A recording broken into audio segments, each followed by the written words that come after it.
Emu பறவைகள் 450 gram எடையில் உடலின் மேற்புறம் கருப்பு வெள்ளை நிற கோடுகளுடன் பிறக்கின்றன. பிறந்த குஞ்சுகள் தனது 60வது நாளில் குஞ்சு பருவத்தை நிறைவு செய்கின்றன.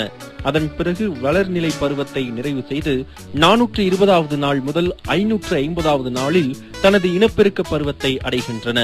550வது நாளில் இருந்து 700 நாட்களுக்குள் குறிப்பிட்ட பருவத்தில் முட்டையிடத் தொடங்குகின்றன. ஈமு பறவைகள் இடும் முட்டை கரும் பச்சை நிறத்தில் ஒவ்வொரு முட்டையும் 400 கிராம் முதல் 800 கிராம் எடை கொண்டதாக இருக்கும். ஈமு பறவைகள் தனது இனப்பெருக்க வயதை தொடும் தருவாயில் ஒவ்வொரு வருடமும் ஆகஸ்ட் முதல் மார்ச் வரை 6 மாதங்களுக்குள் முட்டையிட்டு முடித்து விடுகின்றன. பெண் ஈமு பறவைகள் முட்டையிட்டாலும் அடை காப்பது ஆண் பறவையே. ஈமு பறவைகள் இனப்பெருக்க காலங்களில் வளர்ச்சியில் மெலியத் தொடங்கும்.